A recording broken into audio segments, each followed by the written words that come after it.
ભગવદ્ ગીતાને સમજવાની આ સફરમાં આપનું સ્વાગત છે. ચાલો આપણે સાથે મળીને મનની શાંતિનો માર્ગ શોધીએ. આપણા બધાના મનમાં ક્યારેક ને ક્યારેક સાચું શું અને ખોટું શું એને લઈને એક યુદ્ધ ચાલતું જ હોય છે, ખરું ને?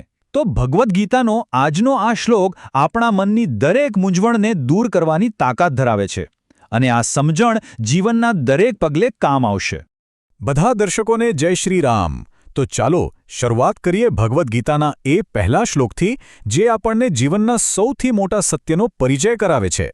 તો આર્યો એ પ્રથમ શ્લોક. ધૃતરાષ્ટ્ર ઉવાચ ધર્મક્ષેત્રે કુરુક્ષેત્રે સમવેતાયુયુત્સવઃ મામકાઃ પાંડવાશ્ચૈવ કિમ કુર્વત સંજય. તો આનો અર્થ શું થાય? ધૃતરાષ્ટ્ર બોલ્યા, હે સંજય, ધર્મની ભૂમિ કુરુક્ષેત્રમાં યુદ્ધની ઈચ્છાથી ભેગા થયેલા મારા પુત્રો અને પાંડુના પુત્રોએ શું કર્યું? અને બસ અહીંથી જ શ્રીમદ ભગવદ્ ગીતાની મહાન યાત્રા શરૂ થાય છે.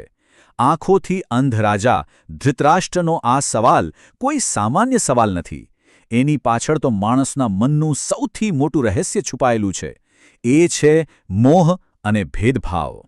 જુઓ, આ શ્લોકમાં સૌથી ધ્યાન આપવા જેવો શબ્દ છે મામકાહ, એટલે કે મારા પુત્રો, અને બીજો શબ્દ છે પાંડવાહ, એટલે પાંડુના પુત્રો. ધૃતરાષ્ટ્ર આંખોથી તો અંધ હતા જ, પણ અહીં એમનો પુત્ર પ્રત્યેનો મોહ દેખાય છે, જેણે એમને મનથી પણ આંધળા બનાવી દીધા હતા. એમણે પોતાના જ પરિવારમાં મારું અને તારું એવો ભેદ ઊભો કરી દીધો. હવે આ વાતને આપણા જીવન સાથે જોડીને જોઈએ. આપણું મન એ જ તો છે અસલી ધર્મક્ષેત્ર કુરુક્ષેત્ર. રોજ દરેક ક્ષણે આપણા મનમાં સકારાત્મક વિચારો એટલે કે પાંડવો અને નકારાત્મક વિચારો એટલે કે કૌરવો, આ બંને વચ્ચે યુદ્ધ ચાલતું જ રહે છે.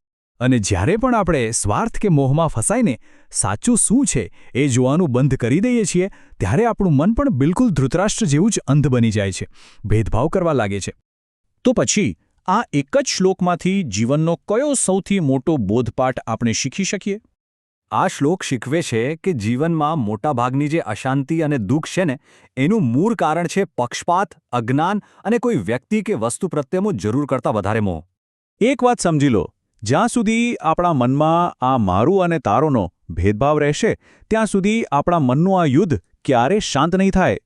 આધ્યાત્મિક યાત્રાનું પહેલું પગથિયું જ એ છે કે આપણે આપણા મનના આ મોહ અને પક્ષપાતને ઓળખીએ. તો સવાલ એ છે કે આ જ્ઞાનને આપણે જીવનમાં ઉતારીશું કેવી રીતે? ચાલો આજે જ એક સંકલ્પ લઈએ. આજથી જ્યારે પણ આપણું ધ્યાન ભટકે, શિસ્ત તૂટે કે મનમાં આળસ આવે ને, ત્યારે સૌથી પહેલાં તો એ ભટકતા મનને ત્યાં જ અટકાવી દો.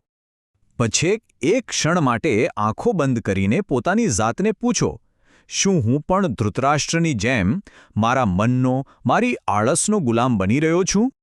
બસ એ જ ક્ષણે એ આળસને તોડી નાખો. મનની ગુલામીમાંથી બહાર નીકળીને એક સાચા યોદ્ધાની જેમ પોતાના કામ કે લક્ષ્ય પર પાછા વળો. યાદ રાખજો, સાચો યોદ્ધા એ નથી જે બહારની દુનિયા જીતે, પણ એ છે જે પોતાના મન પર વિજય મેળવે છે. આવી જ ઊંડી સમજણ માટે રોજ અમારી સાથે જોડાતા રહો. ફરી મળીશું ગીતાના નવા જ જ્ઞાન સાથે. જય શ્રી કૃષ્ણ.